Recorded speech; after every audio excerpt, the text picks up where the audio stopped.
Now, the words politics and political and politician are thrown around as dirty words. Want to minimize an issue? Call it political or playing politics.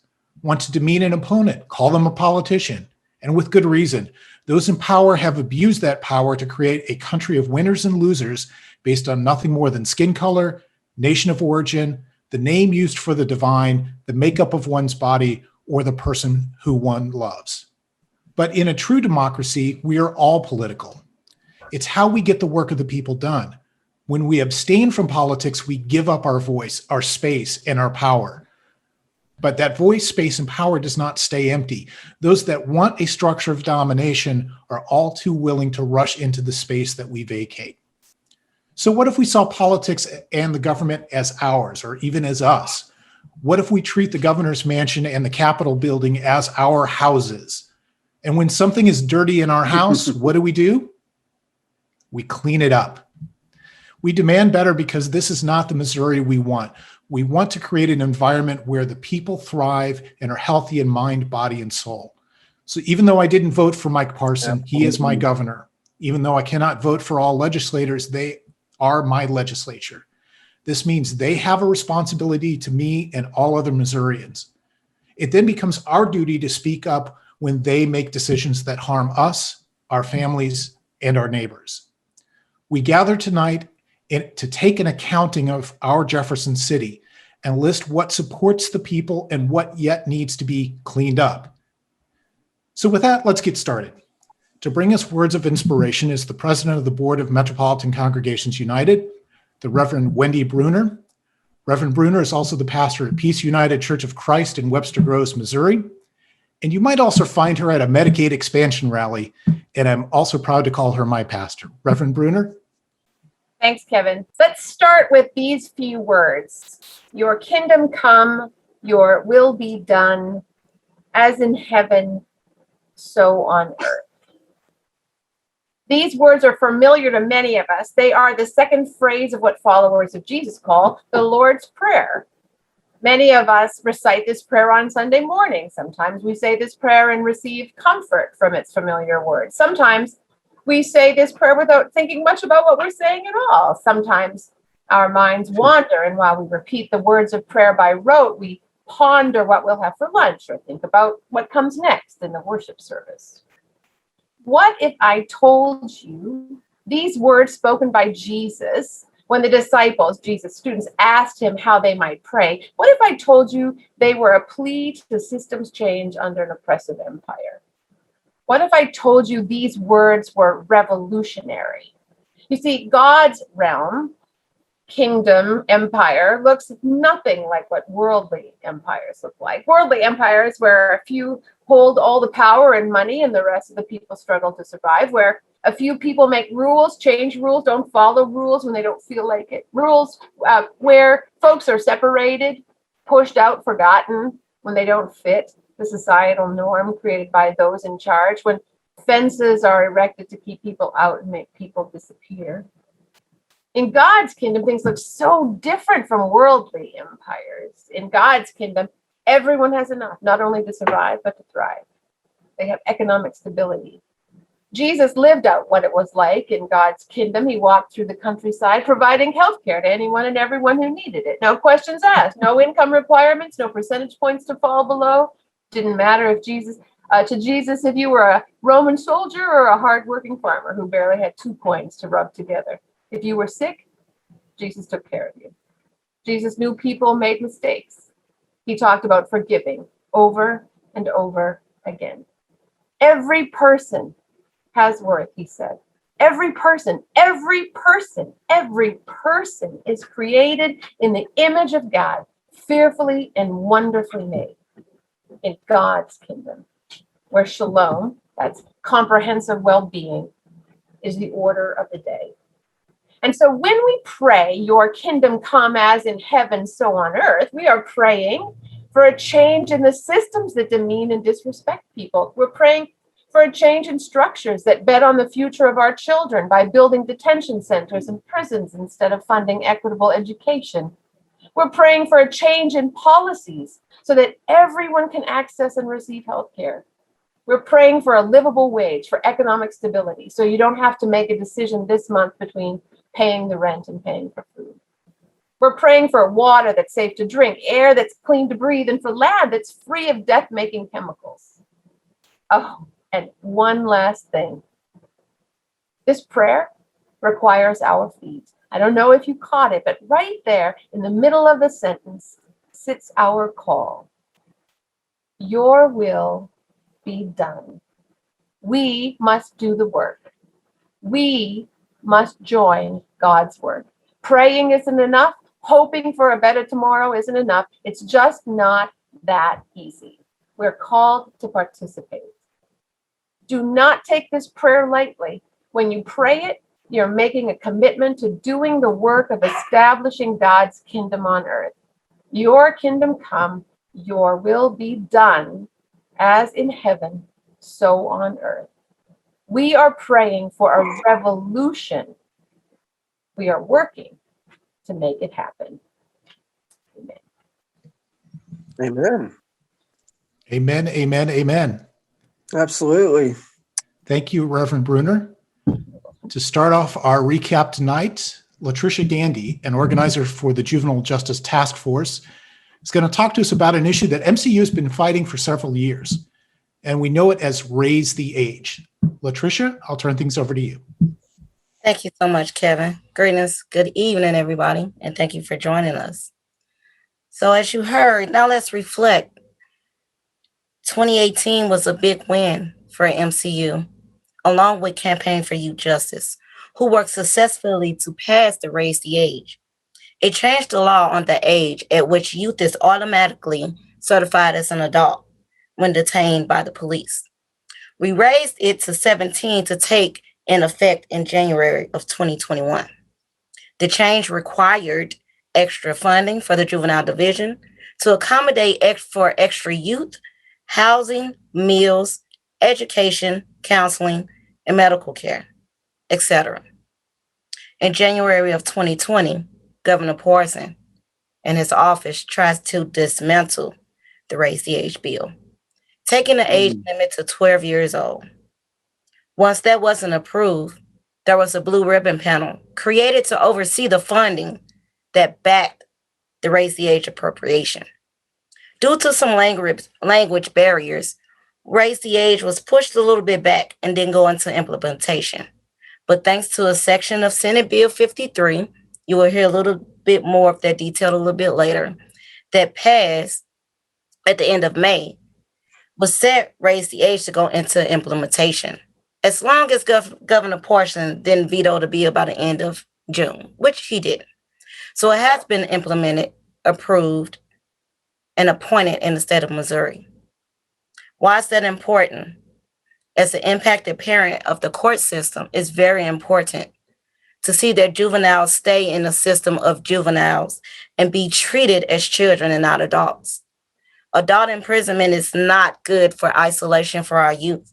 They're still growing. Their minds are still developing. We need to not only keep them in the juvenile settings, but put the resources in the communities that the children need to break the school to prison pipeline, to break the statistics of what the community may see of the youth. There's still work to do, but thanks to our legislators, we're going to give you big thanks tonight for putting that bill in implementation for the youth. So if you all are interested in breaking that school to prison pipeline, check us out at Metropolitan Congregations United. See the good works that we've put in to organize the community, the legislator, and many hearts around raising the age to do what's right for our youth and our communities. Thank you so much. Thank you, Latricia. And thanks again for reminding us that our legislators did pass something that is good for our youth. And that brings up a good point that it's also good to keep in contact with your legislators, to let them know when they do pass good legislation. So that's an example of a time to do that. The school to prison pipeline is a long one. There are many stops and many potential entry points and not enough exit points. All along the way, there are racist structures and policies that put the lives of Black and brown people at extra risk, threatening lives and inflicting pain over and above any sentence. The bad news is that the pipeline and the racist structures are still in place. The hopeful news is that some movement has happened since January. It is yet to be seen if these measures will provide significant changes or are wishful thinking. As Latricia has just indicated, funding for Raise the Age was provided for in Senate Bill 53. After 2 years of waiting, local communities will have the funds assuring 17-year-olds are not subjected to adult prison. But there was a lot more in this Senate Bill 53. Most of it was under the radar, and printing out just the summaries is 12 pages long. And while these provisions do not fully break the pipeline, there are some potentially steps in the right direction. As we know, those in authority will try to evade responsibility, so we need to keep our eyes out. These are only tools. They need to be used properly, and there is much more that needs to be done.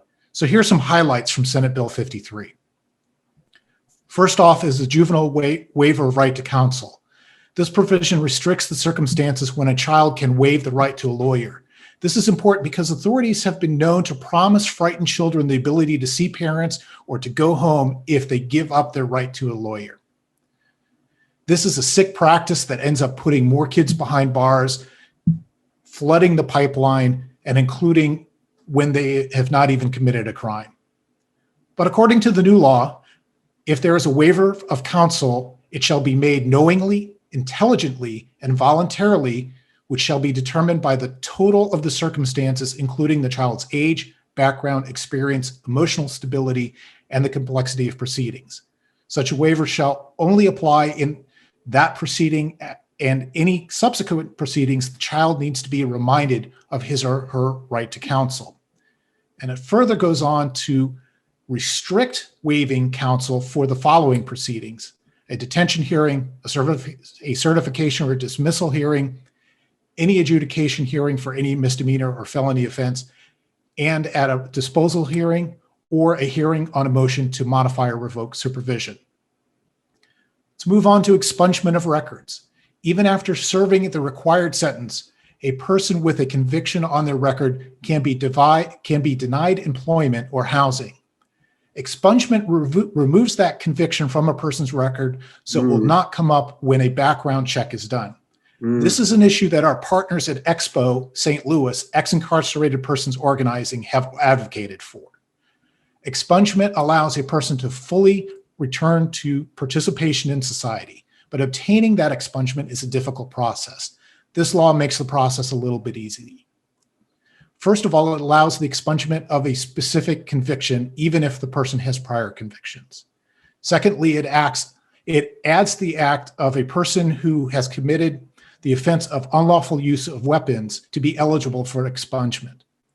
Thirdly, this act reduces the time a person must wait to petition for expungement.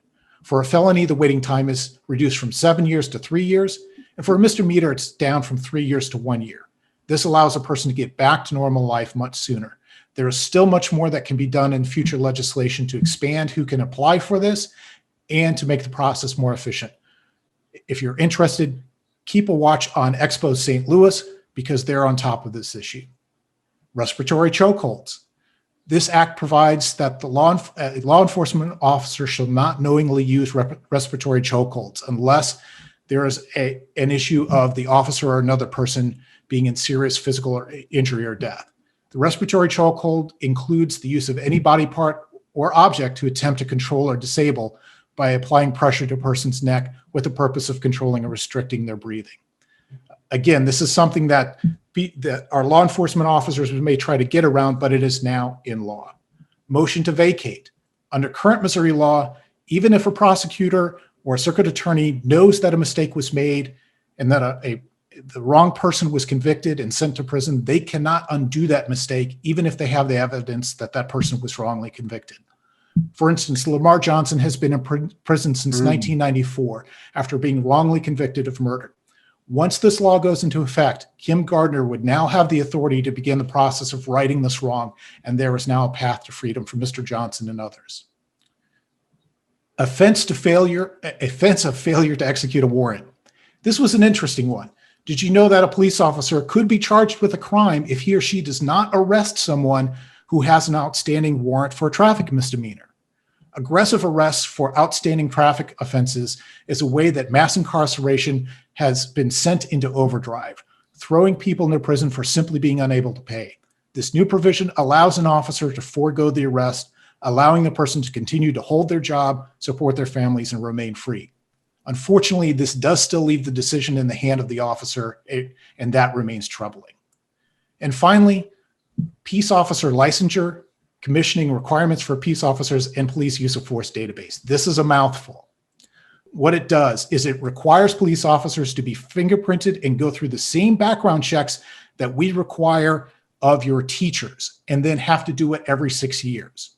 This includes background checks with the FBI. Before being hired at a new police department, an officer's previous department must provide information on why they left. This is intended to cut down on bad cops jumping from one department to another without any repercussions. And finally, police departments will be required to report incidents when officers use force. Those reports must be submitted to the state and federal governments, and the state must share those results with the public. Those are just the highlights of Senate Bill 53. We are still waiting for the signature from the governor to put these policies into place. But that's not the only place where our legislators have been busy. I'm going to turn things over to Lisa Thompson, who will bring us up to date on issues that impact our children in the classroom. Lisa? Thanks, Kevin. I'm Lisa, and I came to MCU many years ago as a member of Oak Hill Presbyterian Church in Tower Grove South. In addition to being a member of the Legislative Task Force, I am a member of the Education Task Force. My education credentials are that I taught in a public high school for 28 years. I'm a public school graduate and the mother of 2 grown daughters who attended public schools in the city of St. Louis and in Maplewood-Richmond Heights School District. My oldest daughter now is a teacher at MRH Elementary. I'm going to tell you about a piece of legislation that I find concerning. For full transparency, this is not an official MCU opinion. Our Education Task Force did not take a position on this because we focus our energy on advocating for equitable and restorative discipline policies in the St. Louis area. However, MCU has always supported the concept of public money being used for the common good, and that includes working to be sure that our communities have high-quality public schools. Whether or not you choose a public school for your own children is a private decision impacted by lots of factors. My concern with this piece of legislation, HB 349, is that I believe it's a backdoor way to use public funds to support private education. For years, Missouri legislators have refused to maintain our highways and bridges. They've gone against voters and refused to expand Medicaid. They've set eligibility levels for safety net programs like food stamps and child care subsidies so that Missouri is one of the least generous states in the nation. And they have never fully funded public education.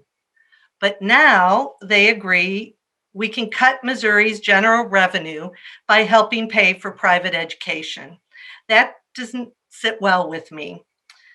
If I believed this money would really help economically under-resourced families and children with special needs, as the supporters have alleged, I might be more comfortable with it.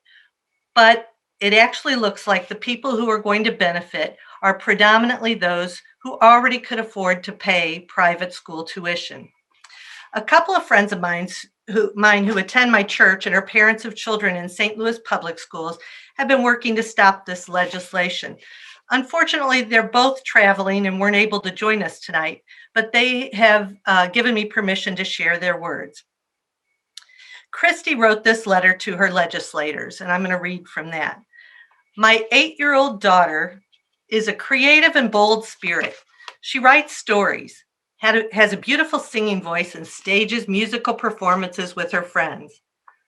I'm not telling you these things because I believe Josie is special to be elevated above her peers, but because every child is just as special. Every child deserves an education that nurtures their individual talents that will give them a place in the world as contributing citizens. This cannot be done in a district with a low tax base that is further stripped of funds due to school choice.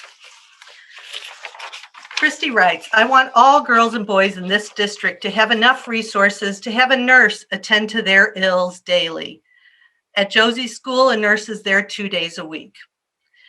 These children need a safe and lead-free environment to learn and play, and the resources to remediate environmental toxins in a timely manner.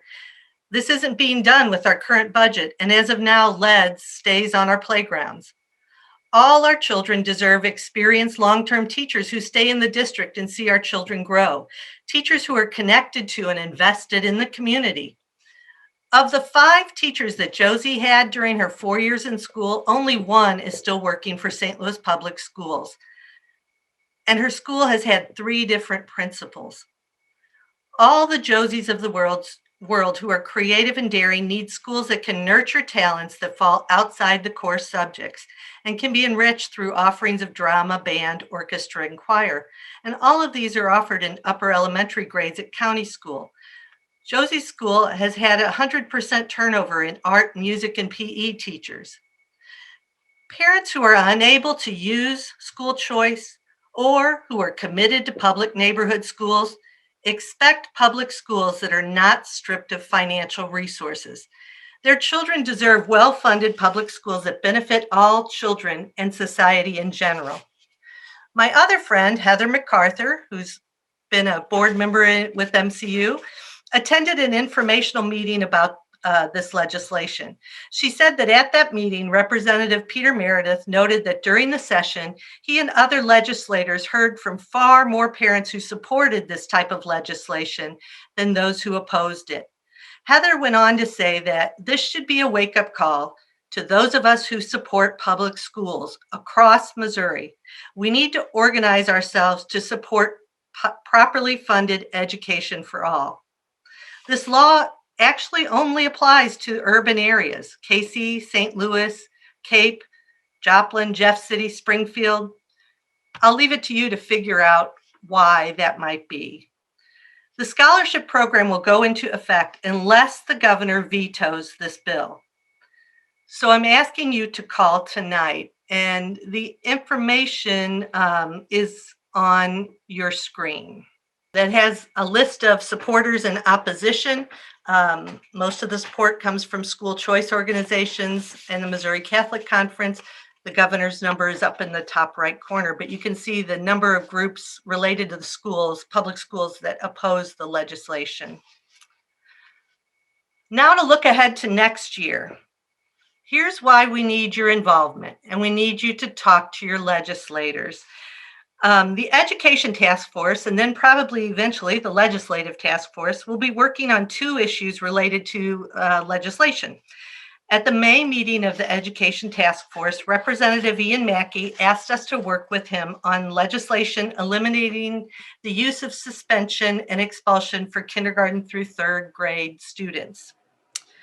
The task force has worked with area school districts already to advocate for this policy and will be helping to craft the legislation and develop support for it so that children will be able to stay in a classroom where they and their teachers have the resources needed so that all children can learn. Secondly, many of you are probably aware of the efforts across the country and in the St. Louis area to keep kids from learning our nation's shared stories of confronting injustice and building a more perfect country. Just this week, because the legislature will not meet until midway through the 21-22 school year, State Senator Mike Moon from Ash Grove delivered a letter to the governor urging him to issue an executive order immediately banning schools from teaching these destructive topics related to racism. 67 members of the Missouri General Assembly signed that letter in support of this request. Assuming the governor doesn't do an executive order, we're going to be fighting this issue next year. So while you're on the phone to the governor's office, I hope you'll also mention that that we do not support limiting history teaching in schools. And please come work with the Education Task Force too. And I'm going to turn this over now to Terry, who's going to talk a little bit about Medicaid expansion and introduce a guest. Thanks, Lisa. I appreciate it. We'll start off with James Coleman. He's from Springfield, Missouri, and has been impacted by the lack of Medicaid expansion. So I think it's good to hear James' story. And then there's some other technical points I'd like to go over at the end of that. So go ahead, James. Well, first of all, I'd like to thank you all for giving me the opportunity to give my story tonight. I really appreciate that. And I'm expressing my concern for the 225,000 plus Missourians that do not have access to proper health care, including myself. Medicaid expansion will grant us access to that proper health care that we so desperately need. There are people dying, which can be prevented if they are granted access to better health care via the expansion. I have not been able to work for a couple of years due to my own health issues that has prevented me from going back to the workforce. I've been diagnosed with myalgia paresthetica, which causes severe nerve pain in my thighs.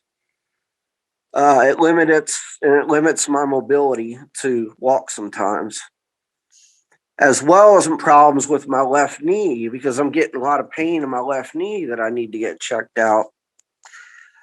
And I've also been diagnosed with PTSD, bipolar disorder, and generalized anxiety disorder that I need to get all that addressed. Without getting proper health care, I'm unable to get these concerns addressed properly because I'm unable to afford any tests or procedures that I need in order to go back to work, which I'm very much wanting to do. With the expansion being implemented, I would be able to get my health concerns addressed properly, which would put me on the road to recovery and allow me to be a productive citizen once again.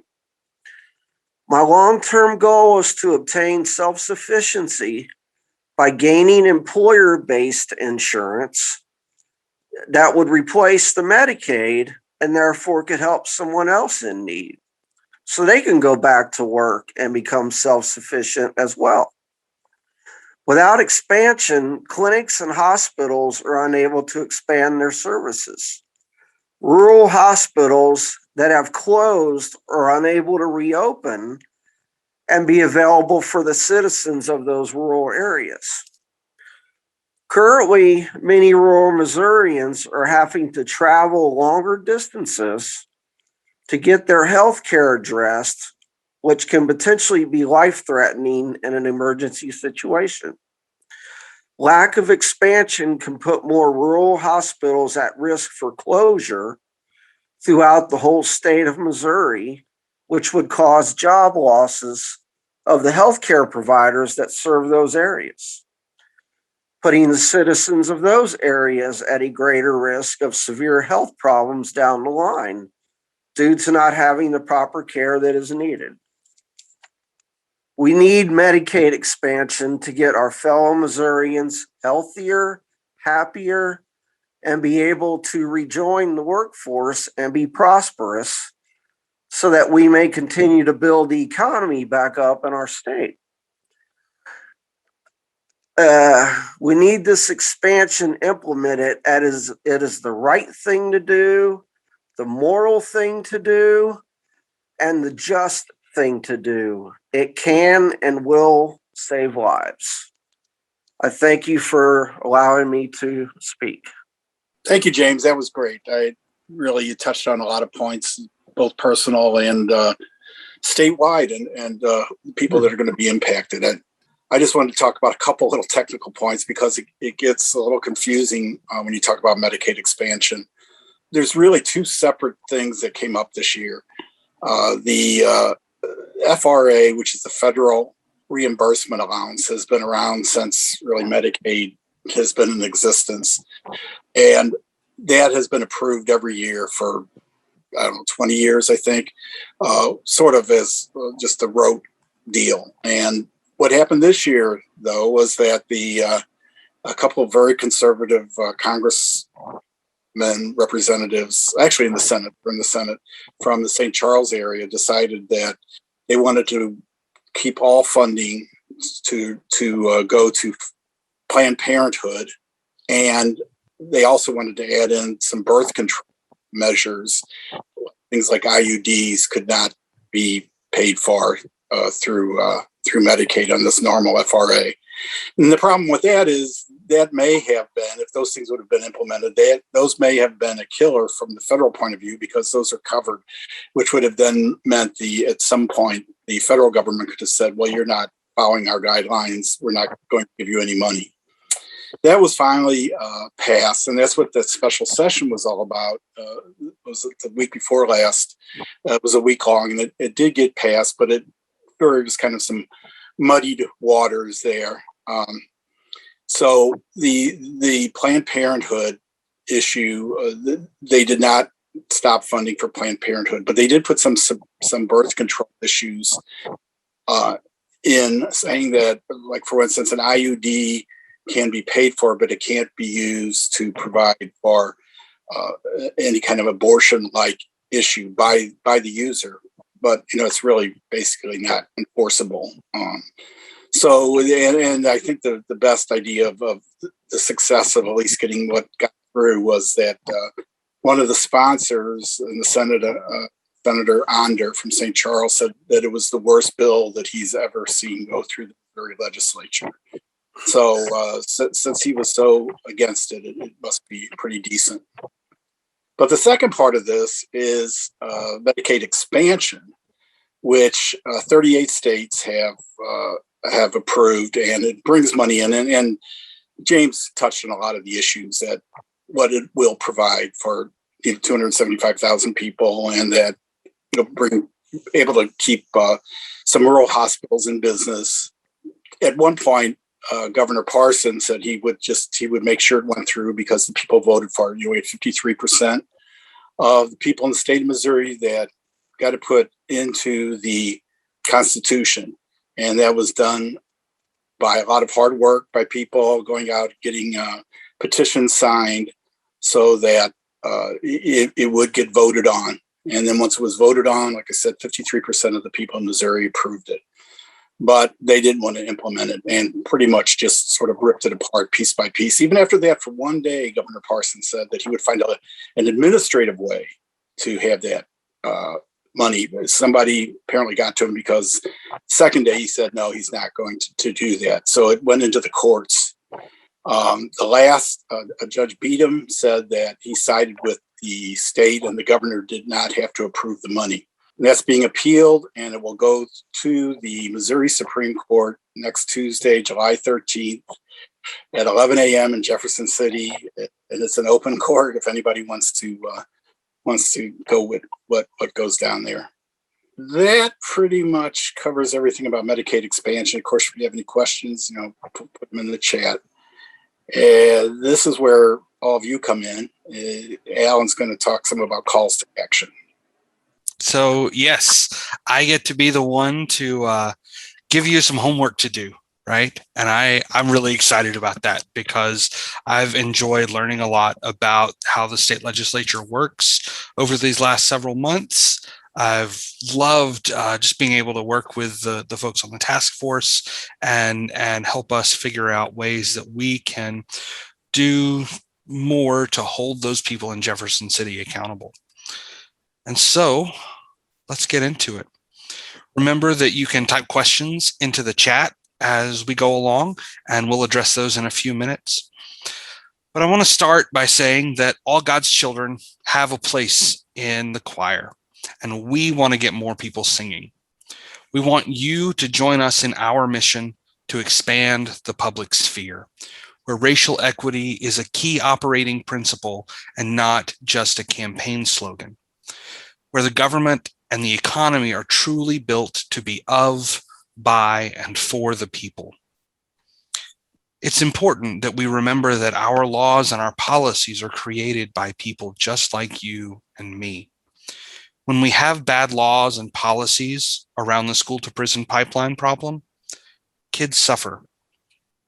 When we have bad laws and policies that don't care about our environment, people suffer. We need to remember that bad laws don't just come up from hell. They get written and they get voted on by people who benefit from those bad laws, who try to pit us against each other to fight over scraps while they make off with the lion's share of money and power. We will get better laws when we elect better people and we hold them accountable to our demands for a better society. We will get better people into office by joining together with others locally and exerting force on political systems, even when those systems don't want to change. Ultimately, this work is up to us, to you and to me. We get better laws when we have a better choir. But just like in other choirs, we don't all sing the same thing in the same way. We have different parts that we each take up, and they combine together to create something that moves us with its power. So I'm going to list 4 things, and we want each of you to commit to at least one of those. Commit to all 4 if you're up for a challenge, but we want everyone to leave tonight with at least one that they publicly commit to. So type that into the chat when you decide what it's going to be. The 4 things are to get to know your representative and your senator in Jefferson City, to stay vigilant about what's coming in legislation. The 3rd thing is to join a monthly meeting with MCU. We have several opportunities for that. The 4th thing is that we have put together a legislative toolkit that you can use. And I'm going to break each of those 4 things down in a little bit more detail. But just so you know, the 4 things: get to know your state representative and state senator, be aware and be mindful of what's coming in terms of legislation, join a monthly meeting, sign up for a toolkit. 1, 2, 3, 4. So, number 1, how do you get to know your state representative and state senator? As with any relationship, probably a good place to start is by making sure you know their names and they know yours. You can go to house.mo.gov or senate.mo.gov. They each have legislator lookups, and either website will tell you both your representative and your senator. So you can go to either of those sites and find where their Find Your Representatives links are. The Senate will have it at the top in at a legislator lookup tab, and the House will have it down on their main page. Actually, we've got a screenshot of that. So this little Find Your Representative, that's a screenshot from the House website. You know what their names are. Once you know that, call their offices. Those phone numbers are on the House and Senate pages, and you can tell them what you care about, and you can ask them what their priorities are. And then you want to decide, do their priorities match mine? And if not, you've got some work to do to bring them onto your side. Also remember that when you call, you're most likely to talk to a legislative assistant, not to the representative or senator directly. And those people are really important. They also take a lot of junk, we'll say, from some people who call and are very angry. So make sure that you're kind to the legislative assistants. Their names are also on those House and Senate pages for each legislator. And so it can be great if you just mention their name, or the first time you call, ask, is this so-and-so? And so that can be a really helpful way to build that relationship in a positive manner, even if you're calling because you're upset about something. I also recently heard a state representative say that they really love getting to know their constituents, and that it's much easier to do when they're not in session. Well, they're not in session now, so I took that to heart. And I'm actually going to be meeting with my state representative in a couple of weeks. I'll have some things to ask her about. I'll have some things to tell her. I'm hoping that she'll be a strong ally in our work here at MCU. But I can't know that unless I talk with her about it. You can do this too.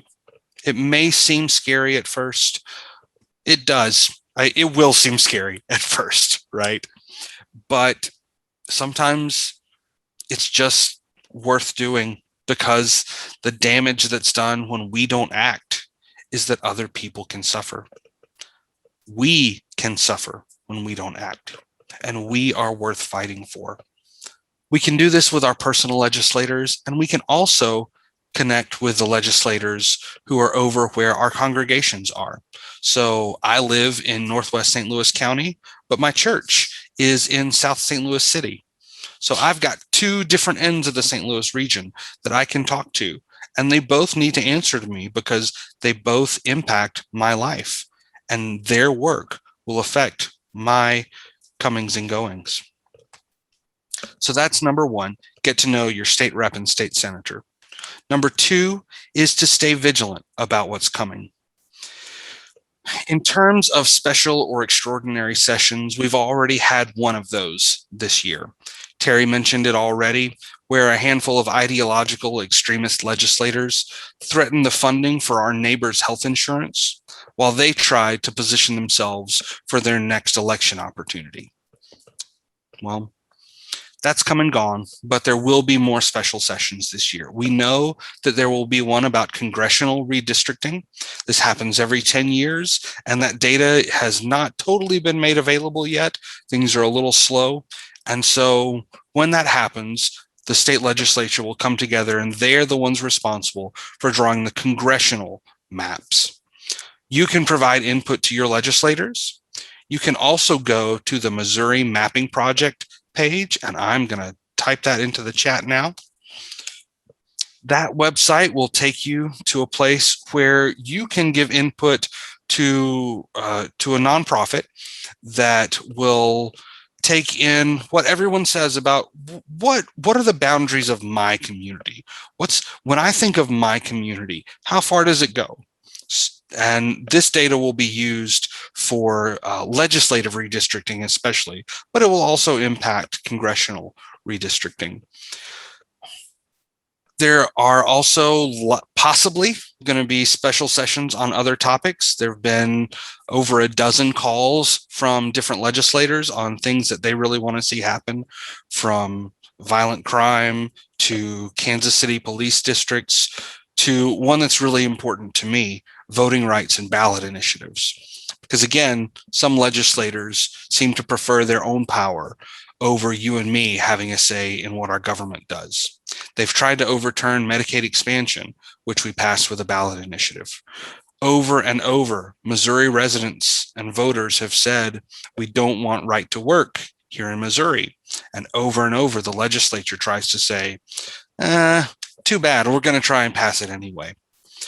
So their plan is to make it harder to pass ballot initiatives, either raising the dollar amounts for those, or raising the signature threshold, or raising the vote threshold, whatever it takes for them to take away our power. And so we need to be ready to stop that. If you hear a call for a special session on voting rights or ballot initiatives, know that MCU is going to be in that fight to say, no, people deserve the power, not their politicians. How do you follow all this, though? You're not in Jefferson City all the time. You're not there on the floor of the Capitol building waiting to hear what's coming down. It's really hard sometimes, and there's so much that can come at you. But state and local news sources, even though they can sometimes struggle to stay in business, are a great source of insight for what's happening in state and regional politics. And so you can follow along there. Many of those will also offer podcasts or other digital content, some non-traditional ways to get information to you. if you dare, you can go onto Twitter as well. It's a really good place to pay attention to what's going on politically. You can follow the hashtags, those things that start with the pound sign. And if you search for hashtag MOLEG, MOLEG, or MOGOV, or MOSEN, you can see what people are saying about the state legislature, the governor, the state senate, all kinds of things. You can follow people and you may get into some fights, but if you can stomach that, it's a really good place to keep up with what's going on. If you want to track legislation from when it's filed to when it passes or fails in the legislature to when it's signed by the governor, our favorite tool for that is Fast Democracy. It's an app that allows you to select specific bills or topics to follow, and you can track state and congressional legislation. As an added bonus, and I think this is so cool, it was built by people here in Missouri and is used all over the country. As you're following news and tracking legislation, you can do this by yourself, but it's often really helpful to do it with a group. Remember that in order to change the way things are, we need more power. We almost never have enough power by working alone. We need other people. And so think about who in your congregation might be interested in helping build a better world with you. There are also groups out there, not in your congregation, but in other places that are working to build the kind of world that you might like to see. Some of those groups are partisan. If that's something you're interested in, you can find groups of Democrats or Republicans or other parties who are strategizing around state legislation. Some groups are nonpartisan. Usually those are organized around issues. Our friends at Missouri Jobs with Justice are tracking legislation around workers' rights and labor practices. If fair housing is one of your main interests, groups like KC Tenants or EHOC will give you something to do, I promise. And of course, we here at MCU are working towards stronger environmental justice, a more engaged voting population, and criminal justice issues like breaking the school to prison pipeline. So that's number 2. Pay attention to what's going on and try to find someone to work with. Number 3, join our monthly meetings. So if MCU is something that you're interested in, I promise you, we have a choir that is ready for you to join and take your place in it. I joined our Break the Pipeline Legislative Task Force because I wanted to connect with a group who was already doing work in our community around influencing the state legislature. If that's something you're interested in, you can join our choir second Thursday of each month at 7 o'clock. If legislation isn't your thing, maybe you want to take a look at how schools can improve the ways they help their students thrive. You've already heard about our education task force a little bit, and they would love for you to join them. Are you a talented communicator? We've got a team for that. The last group that I'll mention is maybe the most important. If there's a young person in your life or in your family who's in the juvenile justice system, and you're looking for some people to help you work through a list of processes that probably were not meant to give you your best interests and to keep that kid's best interest in mind, our participatory defense team is here for you. You can text #LoveYouth to 31996 to connect with an organizer and learn more. And maybe all those specific things sort of muddle together in your heart. Maybe you're not sure which one you want to focus on because they all sound good. If you type organizer into the chat or into any comments, we will have an organizer get back to you. If you're just not sure, you want to talk it through with somebody, we'll find a way to connect with you and help you find your best fit in the work that we're doing. So that's number 3, join an MCU team and come work with us. Come do the work with us. The 4th thing that you can do is sign up for our toolkit. We've put together something to help congregations use to make scheduling a meeting with your legislators easier. If you type toolkit into the chat, we'll do our best to connect with you and help get you the info that you need.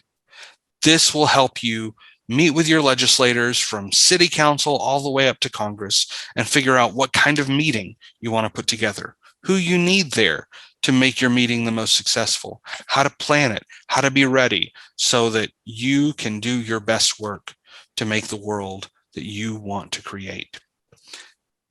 It's the kind of world that Pastor Wendy talked about at the beginning, the kind of world where every person created in God's image has enough. So 1, 2, 3, 4. I know several of you have already put things into the chat, but anybody else, drop it in there, and we will turn it over now to Lisa, and she will lead us through the Q&A section. So I think we just have one question so far in the chat box, and that was from Elizabeth, and it was related to what Kevin talked about, and so maybe either he or Latricia will know this. If not, we may have to look it up for her. Do the changes to the motions to vacate that Kevin mentioned apply to the juvenile court also? Elizabeth, I'll jump in. My guess is that, well, first I'll say I don't know. I don't know the answer to it. But what that change does is give power to prosecutors to actually pursue the motion to vacate. So my assumption would be that, yes, it does. But when it comes to the law, sometimes the law needs to be specifically stated. So the real answer is probably I don't know. We'll have to look that one up. Thanks. The more I learn about juvenile court, the more I find it to be so confusing. So, like DJOs as prosecutors, but their role is so much more murky. Like, that's why I was wondering. Thank you for looking into it. That's so true. It's a learning process, Elizabeth, that especially what the GJO sounds like should be on the kid's side, but it usually doesn't turn out that way. Yeah. And I feel that's often how they're presented, as being on the kid's side when they're actually the prosecutor. Kushus, right? Exactly. So it's a dicey world of words out there. All right. So thank you for that question, Elizabeth. So my first question is just ask yourself, did you learn something new tonight? And raise your hand if you did. If you learned something new about legislation that you didn't know before, that's good. So we accomplished at least one thing tonight. So the next thing is how many of you have committed to one of the 4 action steps that Alan has outlined for you? Please raise your hand for that and take credit, because that means you're on your first step to being a part of a broader community, a choir, if you will, to be singing hopefully out of the same choir book. So thank you very much for doing that. And so Mary Kuhn posted in our chat that there's a specific group that does work with the juvenile justice centers, and that's called the Episcopal City Mission. That would be a resource. Also, Latricia is part of our juvenile justice task force, and that's something we can look into also. To be honest with you, it's a new law, so we will have to do some research for that. So thank you for your patience on that one. Thank you, Ken and Sue, for committing to doing numbers 1, 2, and 3. Melissa Hatman, numbers 1, 2, and 3. James in Springfield is committing to numbers 2, 4, and 3, and he's in a completely different county. So he's committing to be connected to us at least. And we invite you, James, to jump in and listen to our conversations and take that. And we would love to create better relationships with people elsewhere in the state of Missouri. I think that's one of the things that we all need to commit to doing. David is going beyond stages 1 through 4 and committing to 5 and 6 also. So David, thank you for doing that. I don't know what stages 5 and 6 are, but we'll find that out. And that might actually bring us to some things we need to wrap up on too. But before we finish this evening, some big thank yous. Thank you to Alan Harris-Dalt for pulling this event together and leading our legislative task force. Thank you to Reverend Wendy Bruner for getting our evening kicked off and reminding us that our inspiration sits within the prayer that is our foundational prayer as Christians. So that was a wonderful reminder. Thank you for Latricia Gandy for the Raise the Age update and inspiring us over the last few months. If you did not get a chance to join us in the action in Jennings, you missed a great opportunity. There will be more to come, so please pay attention to those things. Thank you to Lisa Thompson for letting us know about the issues facing our public schools, and especially the issue coming up that will probably be coming up next session about criminalizing teachers who tell the truth about racism. That's essentially what it will be. We need to pay attention to that. It's designed to cause a stir in white districts, but what it will end up doing is hurting districts that serve Black students when those teachers tell the truth, and we need to defend that. Thank you also to Terry for updating us on Medicaid expansion, and thank you very much, James, for your testimony tonight to remind us that what we do has an impact on people's lives, and it stifles what you're able to do to be the full human being that God wants you to be. So I also want to throw out a couple reminders before we sign off that there are a couple of events coming up for MCU that we want to share. Real quickly, on July 16th, it's a Friday, Celebrate Summer 21 by getting out to benefit MCU at our Summer Sustainer event, because not only do people power our mission, but also we need those funds. And that is part of our power basis to raise money so we can continue to do this work. Join us for beverages and entertainment on July 16th in the outdoor event space at Open Concept Bar in the Grove. And then finally, coming up on July 24th at 9 a.m., we're going to demand the restoration of our riverside cities. Our communities of color along the river are being destroyed by poor air, land, and water quality. On July 24th, we're bringing our attention to the air. Abolish pollutants in our air, invest in clean energy, restore riverside communities. This event unites both sides of the river in the St. Louis metropolitan region as we join with United Congregations of Metro East. It's an opportunity to bridge the gap between the states and create real environmental justice. We'll be meeting at the McKinley Bridge Roadside Park, Main Street and Cedar Street in Venice, Illinois at 9 a.m. You can find more information on the MCU Facebook page. There's a link there to sign up. So I want to thank you all for joining us. We encourage you to dive into those commitments as soon as you can. Don't put it off. Organize meetings with your congressional district and also your local politicians at the city level and the county level. Get to know your elected officials. Let them know what concerns you the most and that you are paying attention. Then get your friends, your family, your neighbors, and your congregations to join you. Our voices are stronger together. Your elected officials are listening and they need to hear from you. We look forward to hearing our elected officials start complaining about all these congregations that are all of a sudden pushing them on issues to break the school to prison pipeline, fund healthcare, and create clean and healthy environments. Thank you very much and have a wonderful evening.